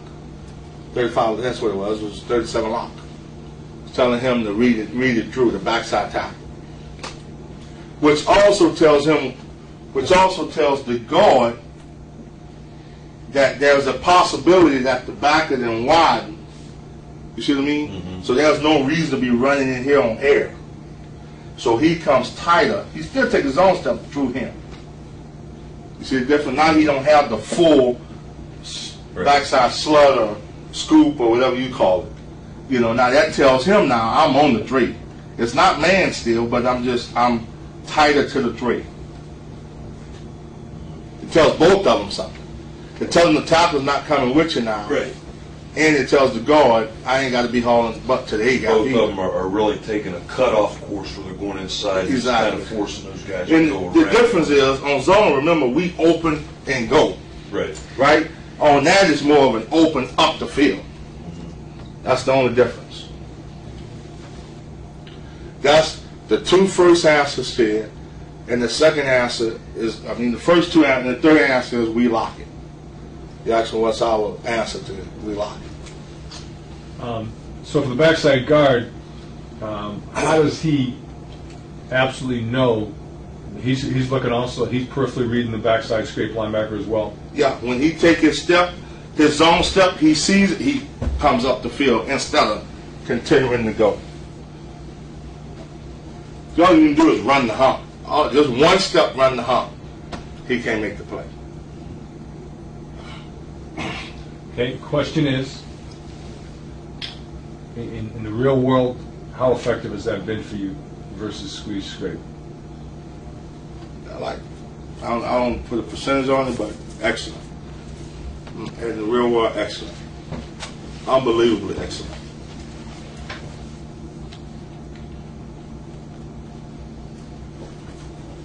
On the original front side answer and shooting across, tackle, passing to the guard, does the back read change? Do you want the back reading the tackles blocking on the backer now? You know what I mean? This is what I tell them. No, it does not change. This is a bounce read. The minute the end go inside, it's a bounce read. Okay. Because he's reached. Yep. Theoretically, he might not. Theoretically he's reached because he went inside. On the tackle, he may not be reached on the guard if he did a great job. Mm-hmm. I tell him this is a peripheral read on that block. That's just an in and out read on him.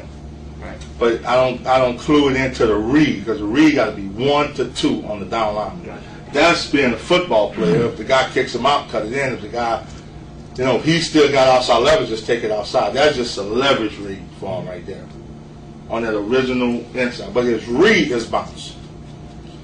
His read's bounce. Right. Minute that end goes inside. Getting back to the footwork for the offensive lineman, when you're running the zone play, are they crossover to avoid in terms of their footwork, or is it just step and crossover?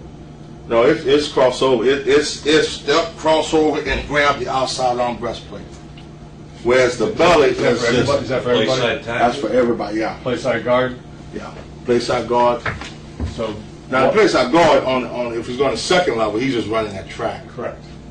But basically, everybody's taking step wide, Yeah, wide zone step, then crossover. hard crossover. Trying to get to the outside arm breastplate. So, for example, the backside tackle, the way you're looking at it, Kelvin, he's treating that no different than the front side tackle in that I got a wide 5. It happens to be Yes. called a 3 technique, but I got to reach the ass of this wide 5 now. Backside? The backside, I'm saying if you put that in the same context, the right tackle, I got to get that guy reached. That's the I got to same get him him reached. going That's there. exactly That's right. him going there. Yes. Or, like I said earlier, he just tries to cut him. Just try to run through the inside leg and cut him. Because we want to put that guy on the ground. Backside. He's got the hardest block, correct? The backside tackle? Yes. Yeah. But again, and I'm overemphasizing this 18-inch split, he don't have very far to get to him. It's almost right there on him. You know, he does have the hardest block. And that have not been a big problem. This guy have not been a big problem. Okay, based on the premise that everybody in the world knows you're going to run your zone play to the A-gap defender when they set the defense, what is your biggest compliment to dick them to make it look like we're running this or we're running something else? Or put another way, how do you change up so you don't become so predictable that you run to that A-gap defender all the time? Well, the first answer, and it's the first thing I did when I got there, is Coach, can I hold that for 1 second? Yeah. We do it on occasion, depending on how good the three technique is. I mean, we played in Boston. We was just talking about Boston College, them big old dudes. You know, we do on occasion. On occasion, though, and this not even part of the offense. It's an adjustment, tricking me. We do on occasion stone him and just bring him on that same track. Mm-hmm. We do that from time to time. You know what I mean? Because there's two things to think about versus the three, and I've always said this and it shows on film, versus the 3 and the 5 backside of the play. It's harder to squeeze scrape. It's hard because he's got to be an A-gap player, or we'll run trap and other things in there. Because the theory is the closer. Here's the theory. I want to backtrack before I get that. The theory is the tighter back is zone option, sweep, all that. The wider back is trap, belly, all that. So they give. Kelvin, forgive me, but I just want to write that down. What you said. I know it's common sense. Go ahead. The tighter the back is, off tackle, you think zone, sweep, option, and they all the same blocking schemes. We start every year off with, we put in the zone schemes. Zone schemes. That's zone, sweep, option, and belly. For the line, it's all the same except for one little thing here and there on the zone and the belly. So it's harder to run a straight backer because he's got to displace to do it, and now you're giving up belly and things like that. So the tighter the backers, we think sweep, boom, boom, boom. The tighter the wider the backers, we think belly, trap, quarterback ISO, stuff like that. We played, UConn, which you used, I think you said you tight backers. I had them backers in there, and we ran quarterback sweep all day at option. They can't move laterally. It's just, this year they changed. They backed them up, they ran, we hit zones and belly zone. So that's the word. I look at, I'm up there and I said, the backers are widening, and then we go to the other stuff. So that's it. Tighter and wider. That makes perfect sense. Right. So, in a sense, because you specialize in this and you run it so much, you have a good indication by alignment when you're going to get squeezed straight. Yes. You have the indication right there. If I get spooked and say, they're squeeze escaping, and we already done lock, we already didn't lock it. We already made the other call for tag go. I might change it to belly because I know they might get us to the squeeze scrape. But what I was going to say was one of the first things I talked about was that we couldn't rely on the one in the 5 to run the zone to all the time. We run it both ways. So to get to that second part of that question you asked earlier about them stem, how much do they stem? It don't matter to us now because we will run into the 3 and the 5. If all of a sudden, because what they do is they play with you, they give you that, then right after all's done, all of the fake dummies, all of that is done, right at the last minute they shift. Right. And so that's back when you used to go, opposite. The minute you opposite, they switch. Opposite, the minute you know what I mean? So what happens is this. You start doing that, every time you move, they stem. So we just said we got to get good at running it to the 3 and the 5. So my question is to you, when you do your cut-ups at the end of the year, what percentage goes to the 3 and 5? I'm going to say if you're doing a great job, it's still only 20%. Ooh. I didn't study that. What would you guess? What would I guess?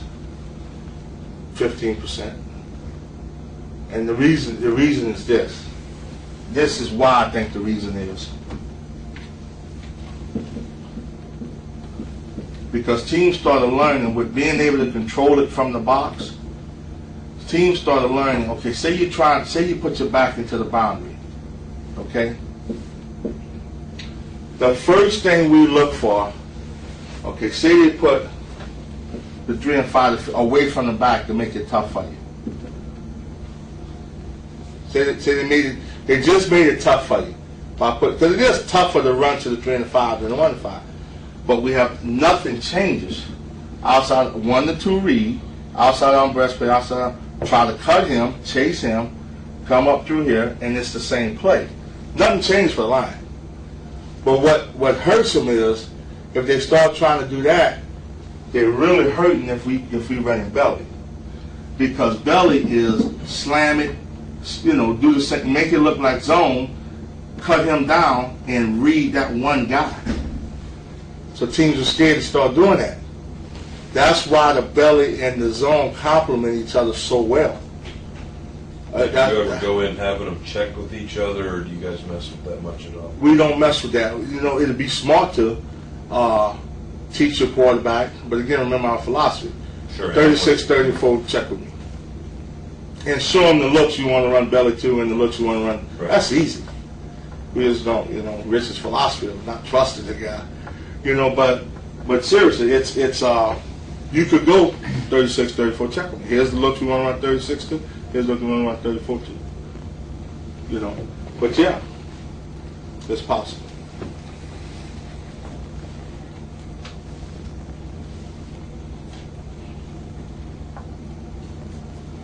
Well, that makes perfect sense. Those are good, real good answers, straightforward answers. Yeah. Can we watch the zone play and then talk about belly after that? Yes, that'd be good because actually that's first on his zone. Two different tapes. Yeah, he's taping another one now. The one that was in there. The one on Screens and stuff. Okay. You're watching this tape. Might as well take belly right after that. No, This belly's is long. already It's all on the good. same Oh, it's deal. Yeah, and this is I just told the GA to look through it. But Hey, here, Calvin, question for you, just because they do it so well, and I'm not as familiar with the wide zone play, and that's what we're interested in. You spend much time with the Bengals? Because, they do it as good as any with the wide play, don't they? No? all our background is Denver Broncos, Alex Gibbs. Gotcha. That's the 1-2 read. That's the zone.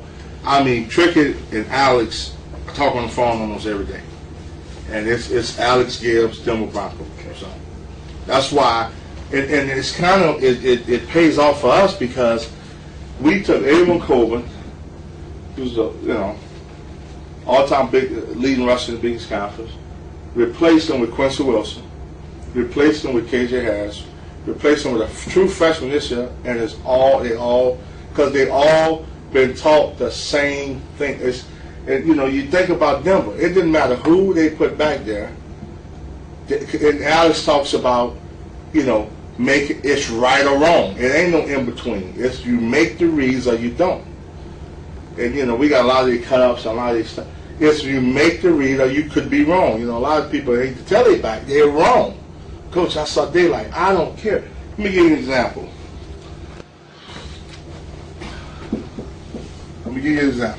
Right quick.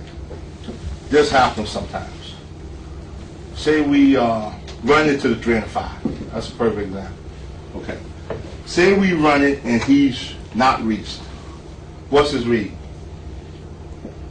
Banger. Right? Say he's here, but he's reached. I'm going to tell you what happens early when you're putting it in. All right? He comes across. Remember, he's flowing, he's chasing. Right? You can cut the one down. You can cut the one to the ground. And this backer, say, was exchanging or he hung for some reason because of worried about the quarterback he faced. You gotta understand the whole offense. So say he kind of slow the flow and he didn't cut him off. Okay, the back sometimes sees that lane open up like that. I mean, it'd be wide open sometimes, and usually